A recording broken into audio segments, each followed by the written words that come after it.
चला मैत्रिणी, मी तुम्हाला आज काय काय बनवलंय ना जेवणामध्ये ते तुम्हाला दाखवते. चला मैत्रिणी, मी आहे ना तुम्हाला गणपती बाप्पाच्या खाऊपासून दाखवायला सुरुवात करते. हे पहा, इथं बनवल्यात मी मोदक. हा बाप्पाचा खाऊ. मी ना 11 मोदक केलेले आहेत. त्याच्यामध्ये आहे मटकीची सुक्की भाजी. आम्हाला खूप आवडते, मी सारखी करत असते. आणि ह्यामध्ये आहे भात, ह्यामध्ये आहे वरण, या तुरीच्या डाळीचं वरण केलंय. ह्यामध्ये आहे चपात्या आणि ह्याच्यामध्ये आहे पापड. चालू पापड आणि कुरडे ते पण तळलं, कारण मी तेल टाकल्याच्या नंतर कधी पण तळत असते. कधी कधी खाऊ वाटलं ना भाजीला तेल टाकलं तरी पण करत असते. हे पहा, एवढं बनवलंय मी आज जेवायला. आणि काम किती राहिलंय आवरायचे बघा.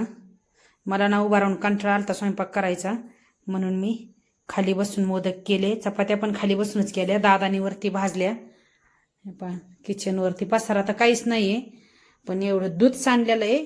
दूध सांडलं याचं वाईट वाटलं नाही, काही नाही मला, पण आवरायला मला बराच वेळ जाईल, त्यामुळं मला जास्त वाईट वाटलं. दूध वायाला गेलं त्याचं काही नाही, पण काम वाढलं त्याच्यामुळे जास्त मला जी चिडचिड झाली.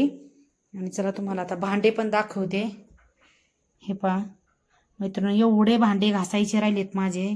किती भांडेत, मला आता बराच वेळ जाणार आहे. आणि मी माझी चप्पल पण टाकलेली आहे घासायला, कारण 7-8-10 दिवस झाले तिला घासलंच नाही मी. चला मैत्रिणी, मी मालकाली तर तेवढं माझं काम आवरून घेते, कारण अजून ते आलेले नाहीत. आल्याच्या नंतर उपवास सोडायचा, कारण त्यांना पण उपवास आहे. त्यामुळे मी अगोदर स्वयंपाक करून घेतलेला आहे.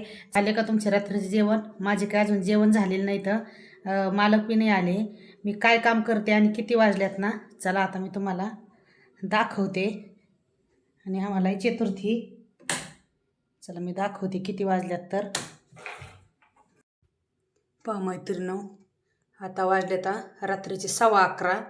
आणि मी काय करते ना, चला तुम्हाला दाखवते. पहा मैत्रिणी, माझ चालली सकाळी डब्याला देण्यासाठी भाजीची तयारी. पहा मी ना शापू चक्याची हाटीव भाजी करणार आहे. ती शिजवून ठेवली. मला दुपारी म्हणले मला न्यायची ती, आणि ह्याच्यासोबत परत मला सकाळी बाजरीच्या भाकरी पण करायच्या आहेत. आणि मुलांसाठी मळून ठेवले इथं मी आत्ताच पीठ. हे पहा, मी आत्ता एवढी तयारी करून ठेवली सकाळची. मैत्रिणी, मला ना रोज एवढी संध्याकाळी तयारी करून ठेवावी लागत असते. जे अवघड आहे ना ते मी संध्याकाळीच करून ठेवत असते, कारण सकाळी एवढा वेळ नसतो. मोठ्या दादाला सकाळी माझ्या 6:15 वाजताच जावं लागतं, त्यामुळे सकाळी एवढं उठून आवरत नाही. त्यामुळे ना मी होईल तेवढी संध्याकाळीच तयारी करून ठेवत असते.